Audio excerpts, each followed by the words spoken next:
Everybody's good? Sure. Okay, number 11, resolution approving the final plat of Swisher subdivision. UT. This is a subdivision off of West Avenue. May have seen the auction signs located there.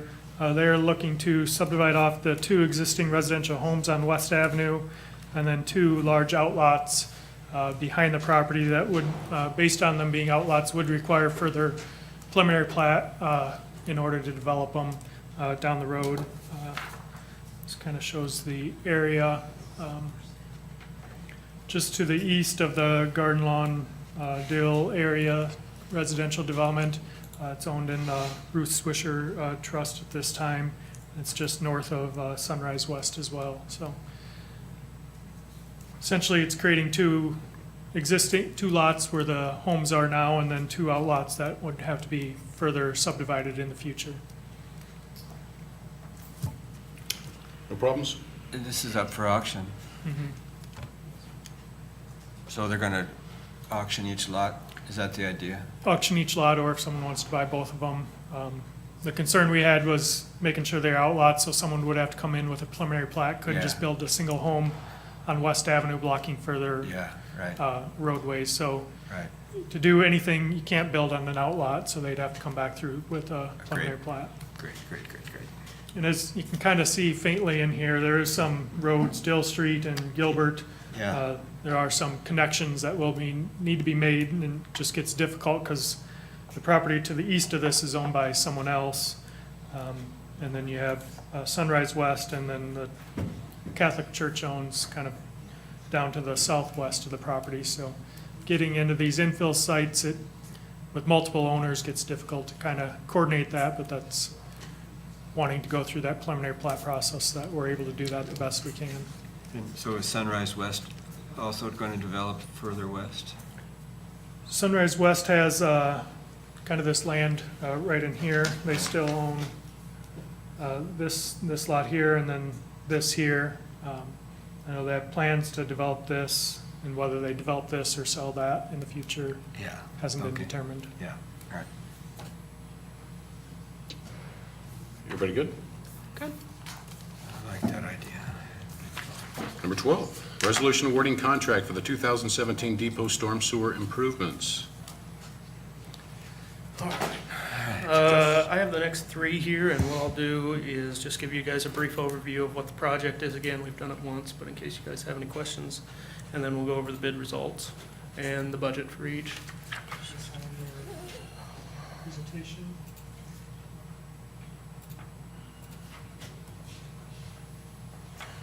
So the depot, again, we are rerouting the storm sewer to the north because it used to be running to the south. We had problems with the NSF getting it through their area, so we're redoing that. It'll eliminate the ponding in and around the depot, as well as providing a conveyance to pump the basement, because right now there's anywhere, well, right now since it's been dry, there's probably not much water in the crawl space, but when it's the wet season, there can be anywhere from a couple inches to a couple of feet of water under there. So that's what the project's aimed to do. The results on the next slide. We had 3 bids on this one. Phi Excavating was low at $268,602. Our engineer's estimate was well above that, and our budget was actually $500,000 for the 2017 miscellaneous sewer rehab. So I don't see any problems with moving forward on award for this if you guys don't. Questions? You guys good? Yes, good. I'm excellent when it comes in at 400 big under budget. That's just sweet. Awesome. Thank you, Jess. So, go ahead. What about number 13, awarding contract for the 2017 erosion mitigation at corner of North Street and North 4th Street? There's the one, that's the one, okay. Yeah, so this one was done by Klinger, the design was. The bids came back. Basically what we had here, you guys were familiar with that rain event that happened in 2016 where we had some sliding down the bluff. It came down onto Bluff Road, and we lost a little bit of the embankment up at the top. Originally, we'd looked at maybe doing a retaining wall. Klinger proposed these soil nails, where basically they're drilling these big nails back into the bedrock and then tying those to a mesh liner on the front of it as an alternative. We went ahead, we didn't really have any issues with anybody. It's kind of a specialty product that we haven't used around here, but we got one bid from GeoBuild LLC. We had another company that came about 5 minutes late from what I heard, but we never opened that one. The bid was within the engineer's cost estimate of $311,000. The low bid was $249,500. And the tentative schedule is starting right away and finishing up by September. All the way from Punxsutawney. Questions? Are they bringing Phil? I don't know. Phil is in PHIL or FILL? Both. We need both. So do they have some, That's good. they have some facility close by? So surely they're not going to travel all the way from Punxsutawney to... As far as I'm aware, Wow. they may have somebody close by that they, sub everything through, but Yeah. I haven't talked to them yet. Boy, that's... You'd be surprised about how far companies will go. I guess I would be. Yeah, they're in equipment, man. They'll send their people in, just, Yeah, and like I said, this is kind of a specialty application, so maybe they're used to traveling, I don't know. Yeah, But that'd be- they actually shoot those into the bedrock, Mhm. not We'll drill see them. that. Yeah. We'll see that done. That's cool. Pretty cool. Okay. We're good? All right. Thanks, Jess. Next, number 14, a resolution awarding contract for the 2017 Agency Street Widening Project, West End.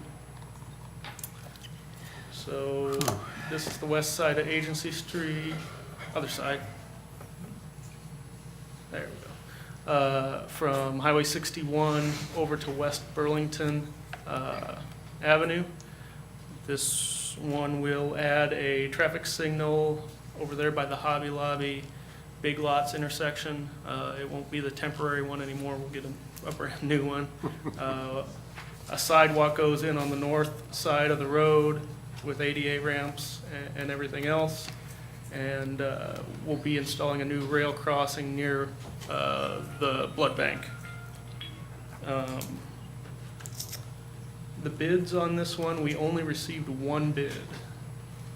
And we didn't have anybody coming in late. The bid on this was $1,599,000. Our estimate was $1,437,000 roughly. The one thing I will note on this, when we made our engineer's estimate, it was prior to adding repaving of the whole West Burlington intersection. We got that through the DOT, and we will be adding, I think it was roughly 850 square yards of additional removal and replacement there. So the discrepancy there isn't as high as it indicates. Probably, With adding that in, wouldn't that still kind of be within? Is that over, or actually wouldn't that be right within what we were thinking, taking away the extra? yeah, if we add the extra intersection, that bid is within maybe 25,000 of what the engineering estimate would have been. So, the RISE program is involved in this one, so there is an 80-20 match, and we are partnered with West Burlington on this, so that amount isn't the total amount we'll pay. The tentative schedule, we'd be starting, the late start on this is July 10th, so we'll be started July 10th or sooner. And they have 90 working days, which puts us in late October for a finish. Agency Street will be open all Yes. the time. Yeah, it will be open. We'll have at least One side one at a lane each time. way. Yeah. I'm excited deal. about getting this done. Yeah, This is no a great doubt. project. And getting it done. Where's that put us on that total amount of that project? That shows there the local match, I think, just shy of 500,000. ours? Yeah, 493. And we'll still be right in that range. When we did a borrowing for TIF-related projects earlier this spring, it included the West. East. Roundabout, it included Agency Street West, and maybe Agency Street East as well. And we have an overall dollar amount that we can move around a little bit. The roundabout is significantly under budget. Mhm. So as we look at our matches on the different projects, these first two are local matches. We're gonna be ahead of what the original estimates were. So even if we're a little over on this one, we were under on the other one. Right. Great. You guys good? Until we actually bid out next year, the Agency Street East, and see what that project actually costs, we'll have a decent idea at that point where we fit for what we borrowed for TIF financing for the three projects. If that one ends up significantly over budget, we may have to have a discussion about how we're covering that shortfall, but right now we're okay. Good? Outstanding. Thanks, Jess. Thank you, Jess. Number 15, resolution awarding contract for the Parkview Care Facility asbestos abatement and demolition project. Mr. Tisland? And we received 5 bids for the asbestos abatement and demo of the site, with bids ranging from $380,000 to $426,500. Did receive a little bit of $380,000 from G&B Construction LLC from Burlington. Engineer's estimate was approximately $390,000 for the project. Majority of the project is asbestos abatement. I guess the larger portion of the cost is asbestos abatement.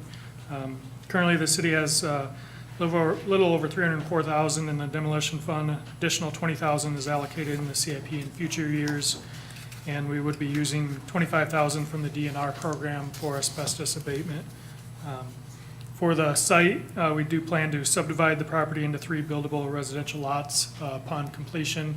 It is to be graded to drain, and currently looking at that, it would be approximately 93 by 180-foot lots. The lots on the west side of this development are 70 by 125, so it'd be a little larger than these lots on the western side. And projected to receive approximately $60,000 to $90,000 from the sale of those lots. I guess the goal of this was to eliminate the longstanding vacant building from this neighborhood and improve the area through the redevelopment efforts. But as you can see, this is more than the actual amount in our demolition fund, but we hope to recapture that through the sale of the property as well as using DNR funds in our demo funds going forward.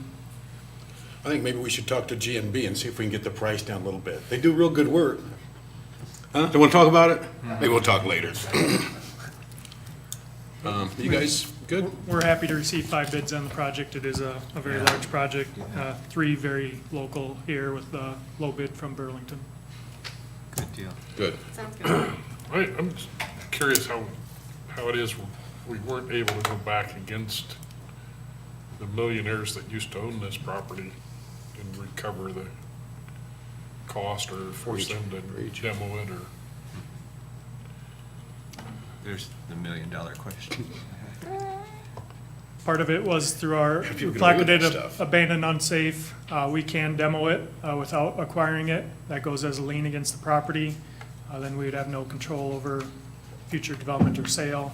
That's been our typical process in the past before we started acquiring properties, and then we have properties sit there with $380,000, well, not this much, but we have a lot of properties with $5,000 to $10,000 liens that just sit there, and then we're abating them for tall grass down the road. So acquiring it was seen as the best way to actually see something happen with this and redevelop in the future, but it is a large cost.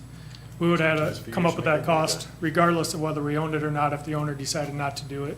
But now we're able to sell the lots and redevelop the area.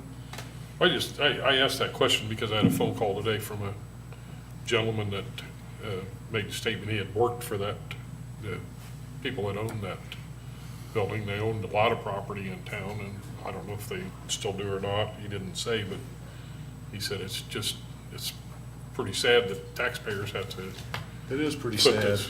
foot this bill when we've got two people that own that property that are millionaires and still able to take advantage of the people of this community. I told him I'd say that for him. You're bringing me down, Tim.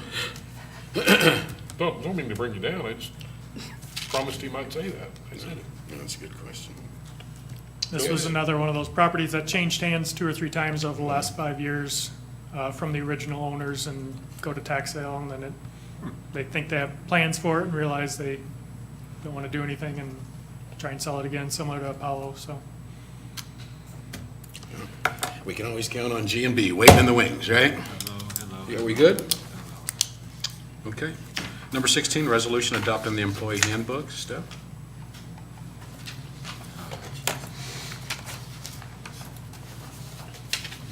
Okay. In your packet is the updated employee handbook. We've been working on this a couple of years with our attorney.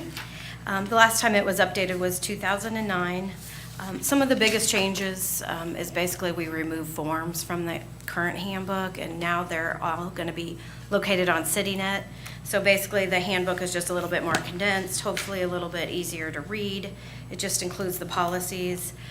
We made language changes, and like I said, Patrick, the city attorney, went over all our policies to make sure that he felt they were enforceable and legal.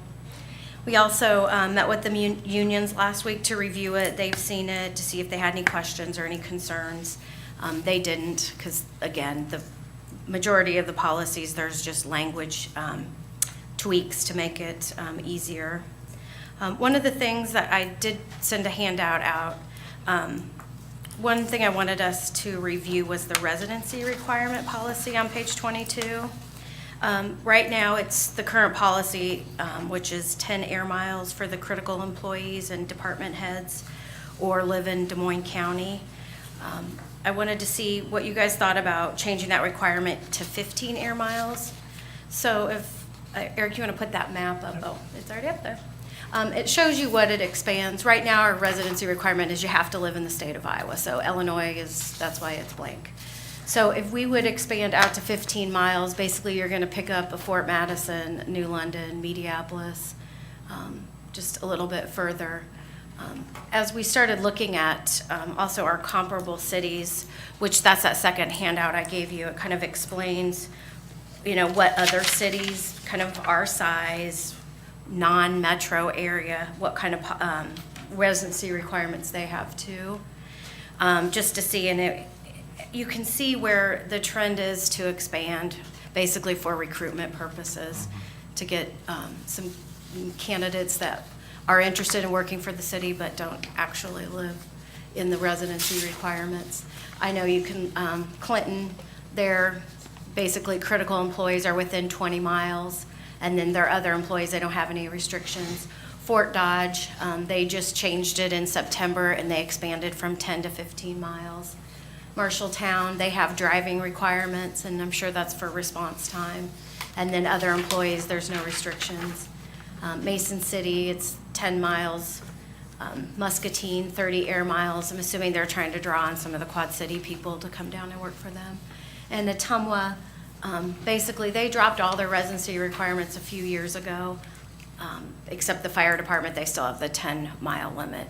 Again, I'm sure for emergency purposes. So basically, when I met with the unions, we did kind of go over this to see what they thought about it, and they thought it would be a good idea if it helped with recruitments.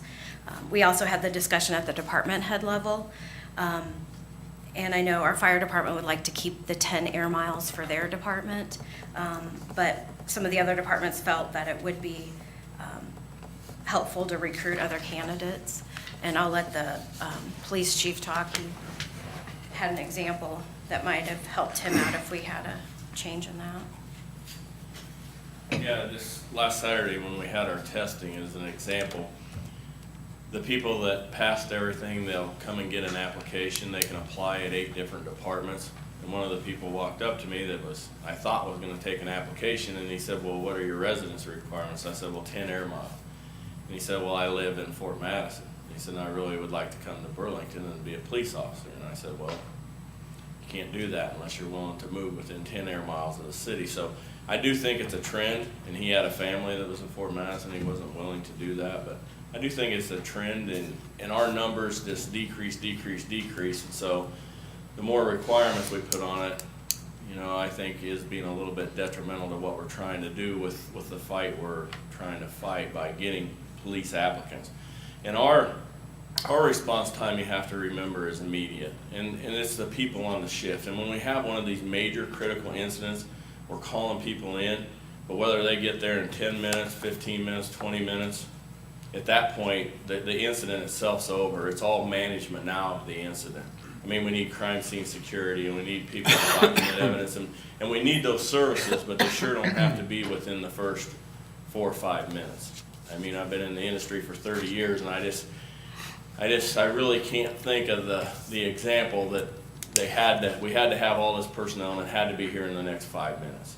I mean, granted, we have incidents and we need personnel and we call personnel in, but that response isn't critical for us. Our critical response is within 2 or 3 minutes. And those are the people that are here that are on duty to do that. So, just wanted to, I mean, for sure we had one person that would have filled out an application at the police department that's not going to. So as an example. Well, you answered my question. Thank you. Also, in kind of researching, like, we know maybe when this policy started, I know Kathleen had found in the code ordinance book that from the 70s that we did have, back then we had the 10 air miles within the corporate city limits too. And you think what's changed between now and then is we do have these 4-lane highways. To come from Fort Madison now is really quick. Hopefully someday it'll be just as quick to come down from Mediapolis. Even New London, you know, you're on a 4-lane highway now, so. I just want to say this, because I said this a long time ago, and I just feel the same way on this, and it's not personal. To me, I always feel like if you're going to work in Burlington, you got to live in Burlington, you got to know the people in Burlington, you got to be, I like what's in place. I like that people know their neighbors, they see them, they're committed, and I think, yeah, I don't like the thought of somebody living in Fort Madison and coming and working in Burlington and then going back to Fort Madison. I don't like that at all. That's just me, but as far as that, I'm never for that. I'm always a inside city man. What about Muscatine, Clinton, Davenport? Do they allow people to live in Illinois and work in their city? I know, I asked Muscatine, they let their seasonals come from Illinois, but I know, like Doug's department, that if you're a police officer or fire, you have to live in Iowa to be certified. And we require an Iowa Okay, driver's so license, so. That's the That's- crucial element is. Yeah, it's because- required by law. Yeah, okay. Yeah. But I know I think Dubuque too, I called them once, I don't think I listed them, they only open it up for seasonal employees. Seasonal, okay, but like your Public Works Department. CDLs would be our issue. Okay, all Yeah, right. we want to keep Got it. everything in Iowa. Okay, that answers my question. Thanks, guys. So like I said, that page I handed out, the top bolded ones are all our comparable cities. Like I said, very similar in size. And then I just listed out some other ones. A lot of emails go through the HR group that I'm in, and people will say, what are your police requirements? And so I kind of just jot them down and keep them updated. You can see Iowa City too just increased 2 years ago. They were 10 miles, now they're 17.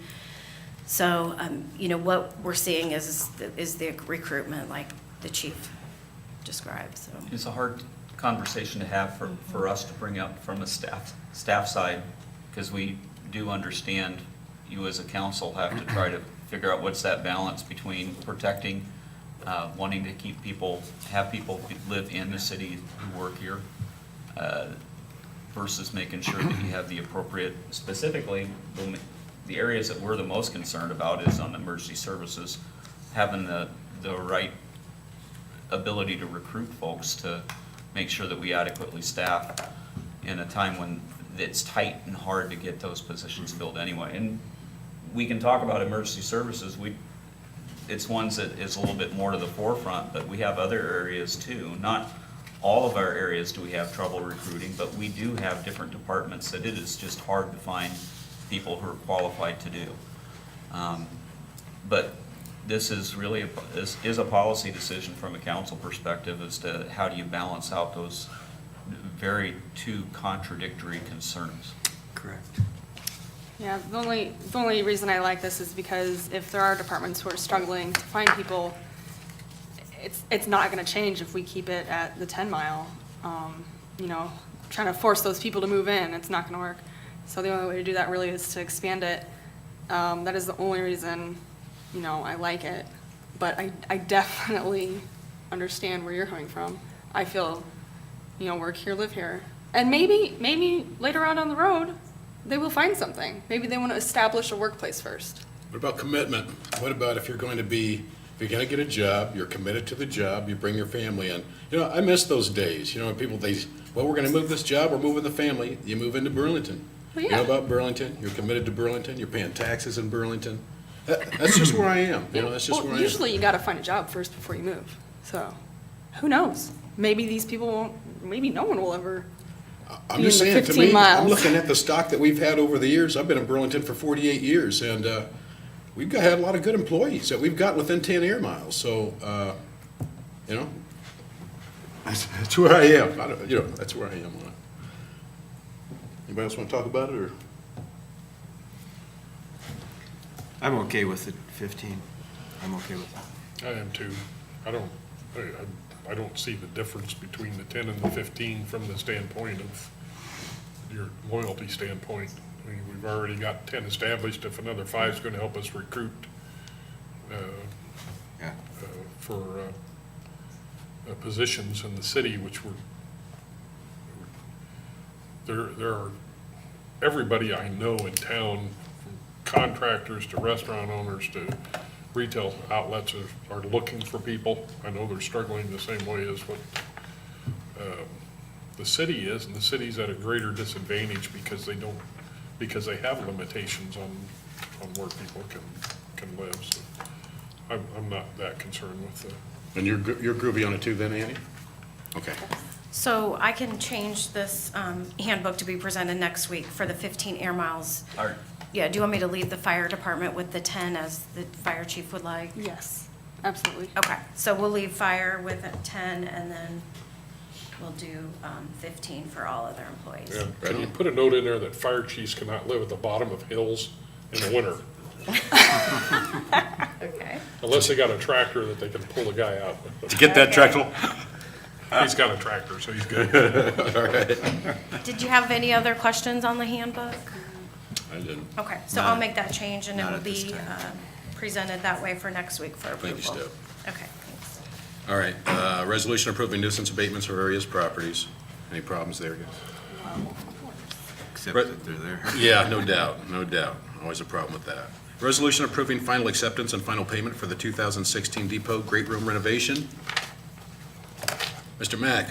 You throw up the finance first, or throw out the pictures second.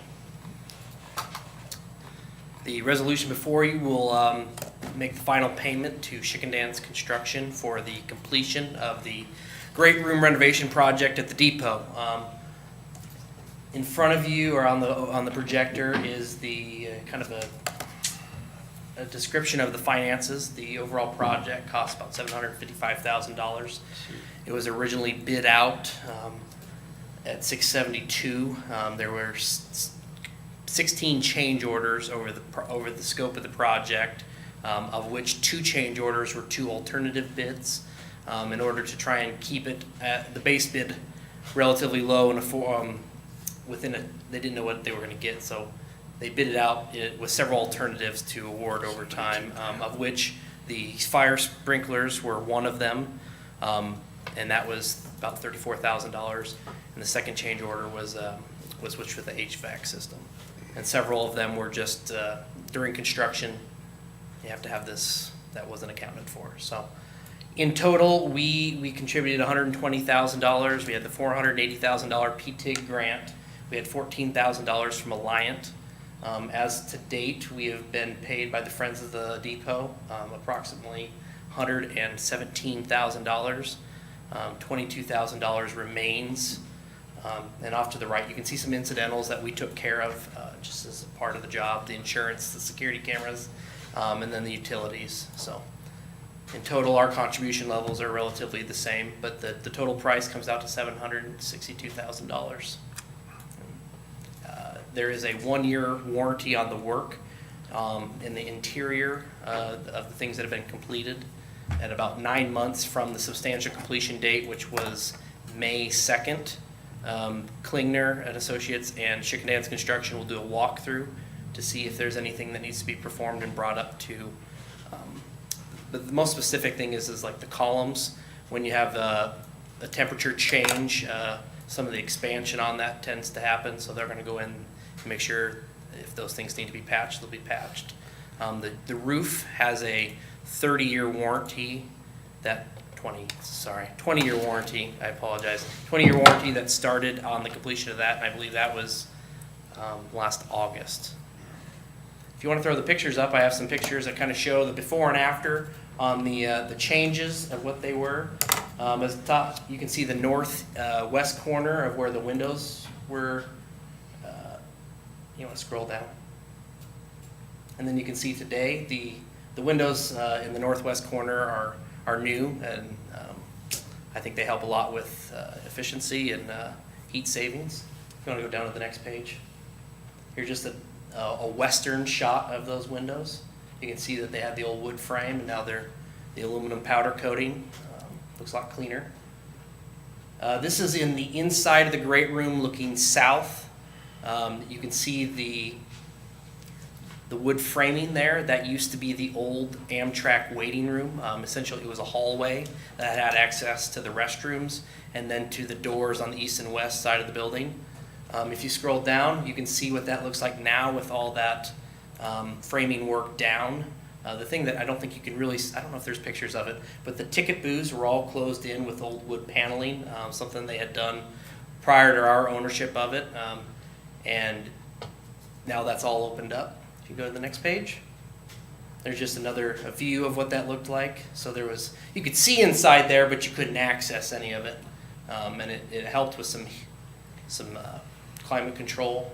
It was a lot easier to control that space than it was the other stuff. Looks pretty good. If you'd go to the next page too. So this is the inside of that old hallway waiting room. You can see it's fairly closed in. And that's kind of the view of what it looks like now. So I think there's one more page. Just another viewpoint of that old hallway that used to be there. So I could go over the different things that we accomplished, but I think if you've made your way down there, it's definitely a bigger improvement than It is, it looks a whole lot. So what's to come? We applied for the HRDP grant in conjunction with the money that we're planning on spending on the old former Greer site with the windows and the doors, and then we're also planning to try and get the grant money to do the floors. If you could, I don't know if you've been down there or if you've seen the pictures, there's kind of a haze in them. I think some of the biggest problem that's been created is unconditioned space, along with floodwaters that have come into that place, as well as rainwater that have entered through a leaky roof and windows, and then it etches into that terrazzo. So hopefully with this, we'll hear in about a month and a half whether or not we receive the grant, and then we can bring the floors up to their former glory. In the status in terms of Greer's, we've met with Matt Murray a few weeks ago. Took some of the thoughts from that meeting to our city attorney to draft a lease on that. We got an initial draft from the attorney last week, and we met just today really to kind of go over some things that we still need to get adjusted in it before we present it to Matt. His goal was to try to get that up to the council sometime about the beginning of July. He was not in a rush to get it done sooner than that. He also knows that I got delayed on this by 2 weeks besides anything else. So that may push us back towards the later side of July before we have that presented. But that is moving forward to try to get brought up to you too. Any other questions? Thank you. Thanks, Nick. Number 3, resolution approving lease agreement for the home at 1720 Dill Street at Perkins Park. Mr. Tisland. This is an update to the current lease agreement that would expire in July. We've leased out the home in Perkins Park. That's at the west I guess, side of the shelter houses there for a number of years. Previously, that homeowner is required to do some maintenance and opening and closing the shelter houses. Felt that wasn't, I guess, the most reliable or working the best, so it's something that we're transitioning to having a market rate rent for the home, and then just having that by park staff to make sure it's done appropriately in the future. So this would be going to a $550 monthly rent from previously it was, I think, $225. So not having those duties by that person, but also raising the rent accordingly. How many bedrooms? It's a 3-bedroom, 2 upstairs, 1 downstairs. The upstairs, It's pretty It's good rather rent for a cold, but- 3-bedroom right by the park. it's not a very, You know, not much privacy. Is that what not you're much saying? privacy, and it's not a very updated home as well. It's, And do we have somebody currently in there Currently that's living willing there, to yep. to But they're stay? staying. they've, yeah, expressed interest. You guys good? Yes. That's a good move. That's a good move. Number 4, resolution approving an agreement with Veenstra and Kim, Inc. to perform the design of the Agency Street widening project east of Roosevelt Avenue to Melrose Court. Yes. So for this project, it's the Agency Street East widening. That area in yellow will be widened. There was a traffic safety improvement study done 3 or 4 years ago, and we got a $500,000 grant to make some things happen. The money expires in basically a year from now, so we're under a big push to get it done. With our current workload, there was no way we were going to tackle this one in-house because there's some substantial utilities that need to get moved and safety improvements that need to be looked at. So we went out for proposals on this. I think I've covered everything. Yeah, so next slide, we evaluated 3 different consultants. We evaluated them on cost, experience, completion of similar projects, and proposed design schedule. The ratings you'll see there, V&K was the highest. Their low bid was $170,800. They were the low bid. The next highest bid was within $5,000, but that was Shive Hattery, and they had some other things that weren't as favorable as V&K were. So, any questions on this? We're planning on December 19th Iowa Department of Transportation letting, and then first thing in the spring would be starting construction and accomplishing the $500,000 to satisfy the grant, and then the rest was TIF funding. All right. You guys good? Yes. All right. Thanks, guys. Thank you, Jess. Number 5, resolution amending parking rates for downtown reserved parking spaces. This is an amendment based on the presentation given by Charlie Nichols with the Downtown Parking Committee, modifying the current rates to represent a 7:30 to 5 lease timeframe as well as 24-hour timeframe, and raising those rates for 24-hour timeframe, while the current rates would be maintained for the 7:30 to 5 timeframe. Part of this was in an effort to expand the use of parking lots in the downtown that are leased during the day, sit empty at night, especially with the number of apartments that are moving downtown, that would allow some of the either downtown events or people that live downtown to be able to park overnight in those areas as well, while also representing the lease rates comparable to, we have some private lots that lease in the $40, $42 range currently, and then our comparable cities, we're well underneath all our other comparable cities in lease rates. We could be having worse problems with our downtown, that's for sure. You guys good with that? Yes. Okay, we've got a set date for public hearings, July 3rd. Consideration of plans and specs for 2017 Law Enforcement Center. And then we've got 2 discussion items. Summer activities. You wanna go first? Okay.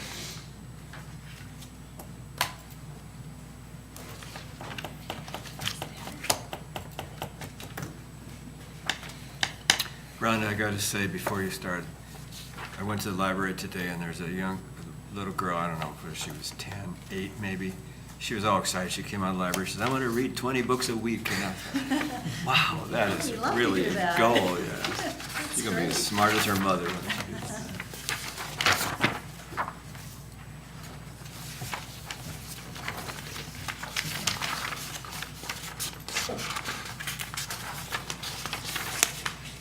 So for the last couple of years, I've come about this time of year to just give an overview of some of the special activities and services that the city offers during the summer.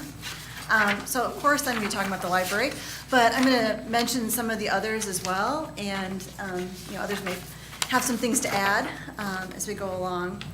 So one of the things that I found when I was putting this together is sort of the theme is partnerships. Every one of these is some sort of partnership amongst city departments or with outside organizations or businesses, all of them coming together to maximize the impact on the community and make these things possible. So I think you'll see a lot of those as we go along. And one of the key things that we found is awareness. I'm sure you've heard that every now and then you hear from someone who says, "Oh, there's nothing to do in Burlington." And there's so much to do in Burlington. A lot of it's just getting the word out. And so last year, we started a Facebook page, Burlington Summer. And we did this with Public Works, because that was, we were meeting with them about the free bus rides, and also with the school district. And so the school district actually put these magnets together that you have there, and distributed those. We have some at the library to distribute too. I could get you more because I have plenty. If you had someone you want to give them to. The first year that there were the free bus rides, everyone got together and said, "How are we going to get the word out?" They did a handout, but as you know, once something's in print, something gets outdated within almost the time it's printed. And so we thought this was a better way to constantly be able to update people on things, and also your kids taking print things home at the end of the school year. Sometimes Right. they make it, sometimes they don't, and if they do, they're getting a mountain of paper, and so parents may miss it too. So we thought a magnet would stick out a little bit better, and be something they could keep and throw up on their refrigerator and remember to refer to. So that's why we went ahead and went with the Facebook page, and it worked really well last year. We have over 1,000 people following it now, and we kept it going through the year. We didn't just do summer. So anytime something that seemed like something parents with young children might be interested in, we'd throw it up on there throughout the year to kind of keep building that awareness of all the different services that are out there. Thanks.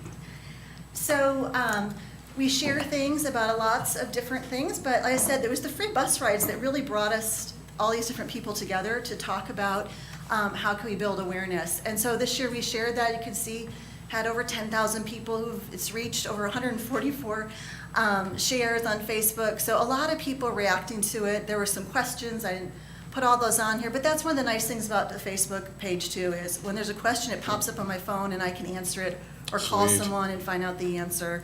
And being a librarian, that's kind of what I do. I'm answering questions, so I love that. I started out as a reference librarian, so answering questions is great. And a lot of positive comments. We had people who've been using it over the last couple of years who posted and said, "It's great, my kids really benefited from it." Did you have anything you wanted to share about the Actually, bus it's a rides? slideshow. All Showing right. the numbers. More He brings on- pictures. More on that after. So he'll give us some more on on all of that. So we also share things about the pool, because obviously that's a huge service that the city offers in the summer. You can see when I shared, or as Becky at the library shared the free swim day that we just had, it reached over 37,000 people and had over 680 shares. Lots and lots of people took notice of that. So that was big, and I was driving through the park this weekend and lots of people were at the pool. So, and we shared about the swim lessons, which is another great service that the city offers as well. And then, of course, we make sure to share about other departments and what they're doing, and you all know about the Hoops and Eats that's coming up in July, which I'll say, I just checking out books today, they're due in 3 weeks. They're due on July 3rd, so we only have 3 weeks till the 4th of July, which is just, I can't believe how fast the summer's going. So this event will be here before we know it. Another thing that we make sure to share about is things the school district is doing. I said originally we got together with them, they did these magnets. One of their great services is the summer food program that I think a lot of people aren't aware of. Anyone under 18 can eat for free.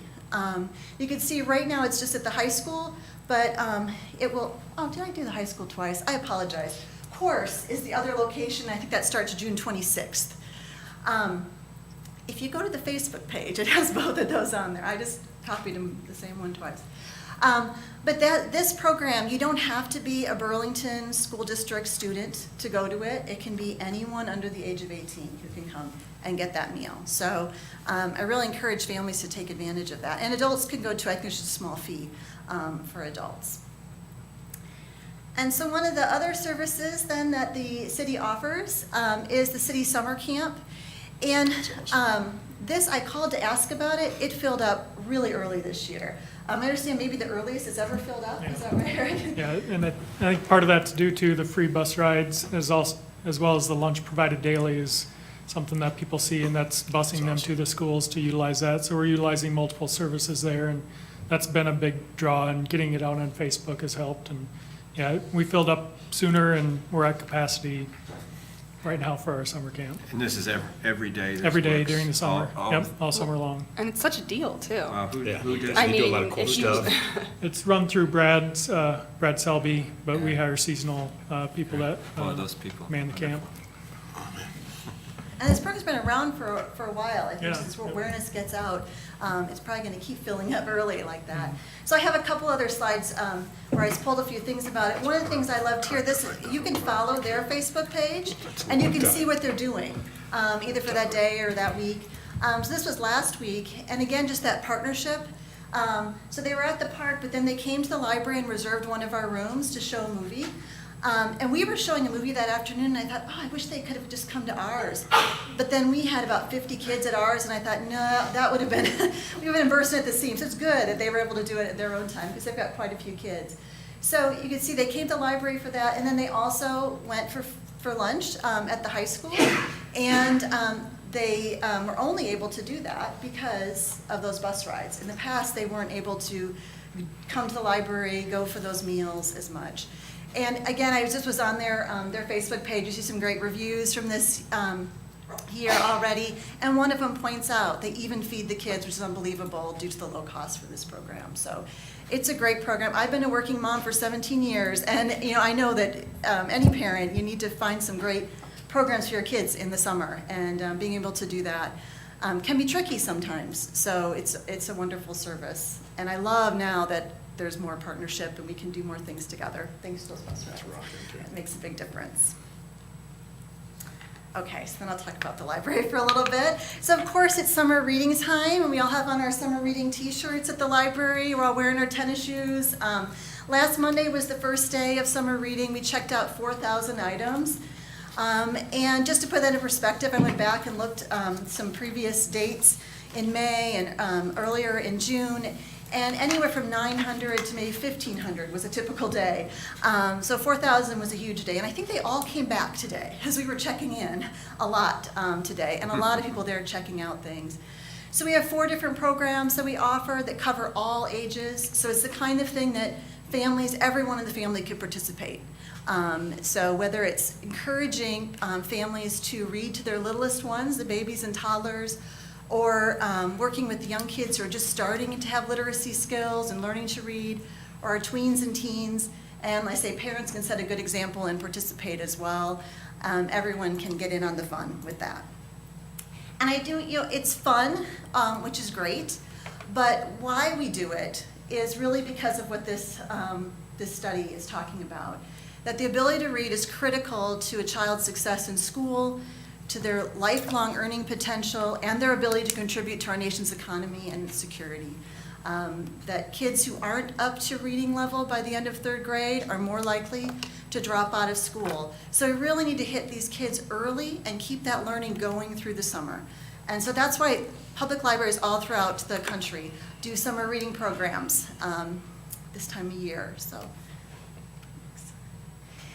We refer to it as preventing summer slide, that kids lose reading ability, lose skills over the summer. It's not just they miss out on 2 months of learning, it's they actually lose skills they had at the beginning of the school year, so, or at the end of the school year, excuse me. So if they were tested at the end of the school year, when they come back, the beginning of the next year, if they didn't do any sort of learning activities in the summer, they're likely to have fallen behind and need a lot of. You know what else that does?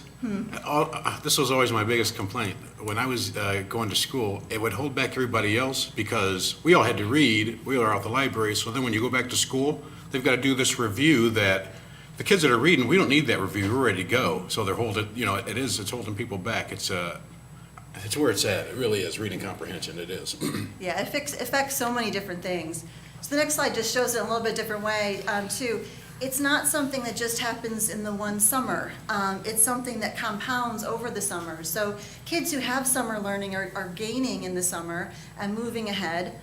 Kids who don't are sliding back a little, having to catch up, sliding back some more the next summer, to where you get to the point where there could be as much as a grade level behind other kids in school. So it's about closing that achievement gap. And unfortunately, you see that gap along economic lines. So kids who are in middle-class families, middle-income students, they refer to it here, are more likely to have books in the home. They're more likely to have families that can afford to take them to or enroll them in different learning opportunities than low-income students. So they're more likely to fall into that summer slide. So all of that is to say that's really what's behind all the fun things that we do in the summer. We want to encourage kids to come out and have fun, but at the same time keep learning, keep reading. So this is just a snapshot of the things that are going on this week alone at the library. So lots of different things going on. The next slide gives just a couple of key ones. Today, we just had our, we call them Mega Monday. So we did Lego robotics first thing, and then we did some STEM activities. We did coding, and then some Minecraft at the end of the day, and kids can sign up for one or all of them. I'm not quite sure what they were doing with the celery stick there, but I'm really curious to find out. They were still in working when I left, so I didn't get a chance to go find out. So the rest of June is also filled with activities to sign up for. July is equally as full. That's the next slide there. With things that kids and adults can come do. It's all, so you have a copy of that there. If you already have one, share it with somebody else. I say those calendars are color-coded to show the different age ranges that can come to the different events.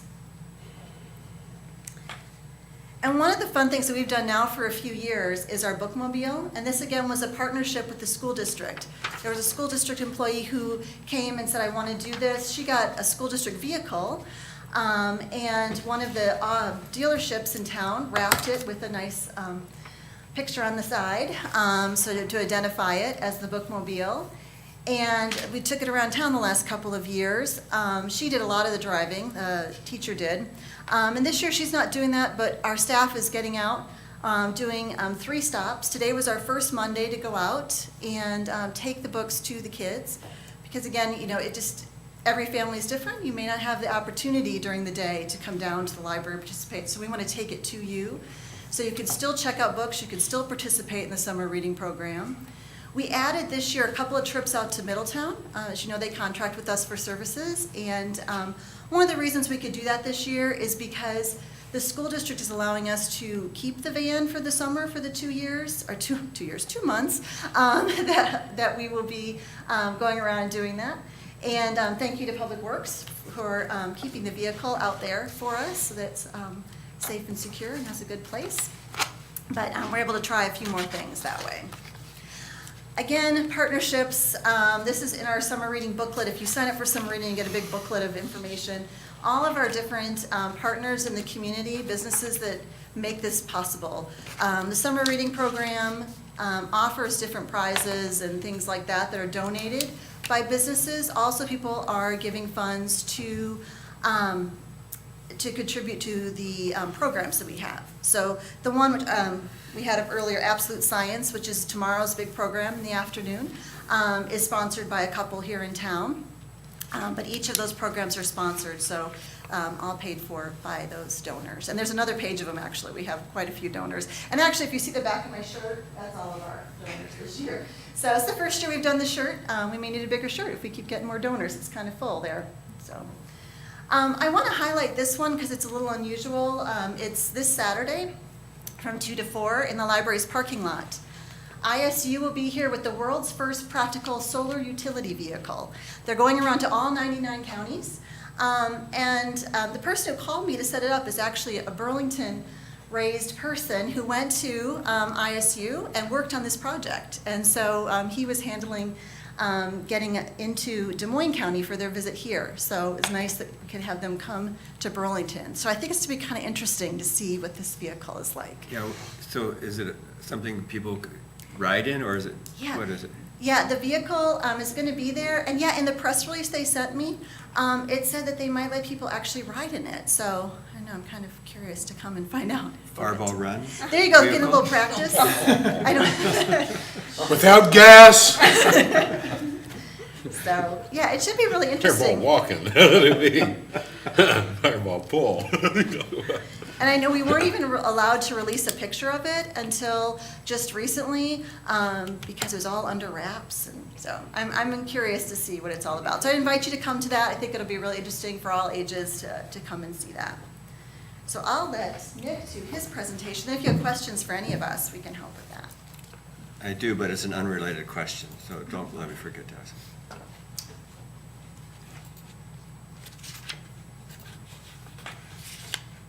So I wanted to give you an update on, we've run the free ride programs for, this will be the 3rd year. I just wanted to give you kind of numbers on what that looks like.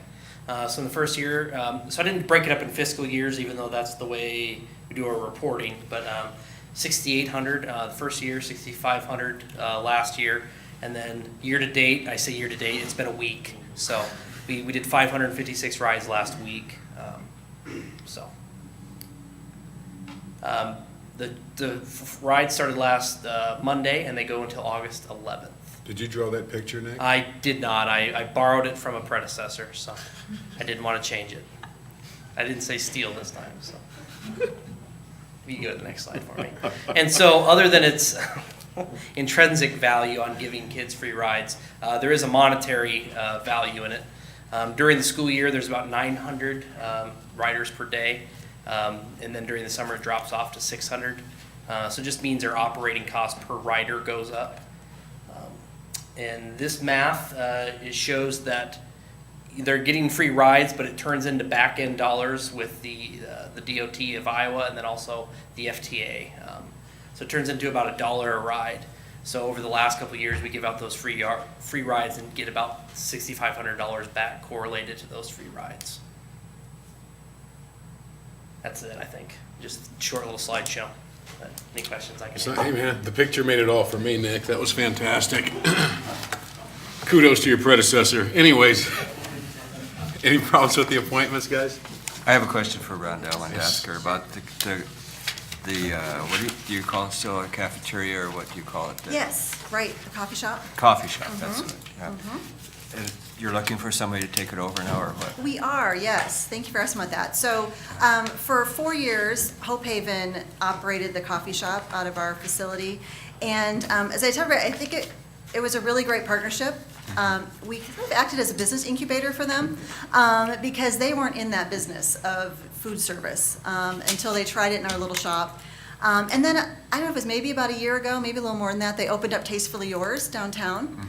And they've decided, I think due to budget issues and other things like that, to move into that. And I hear they may be expanding there as well. So it's really gotten them into that business.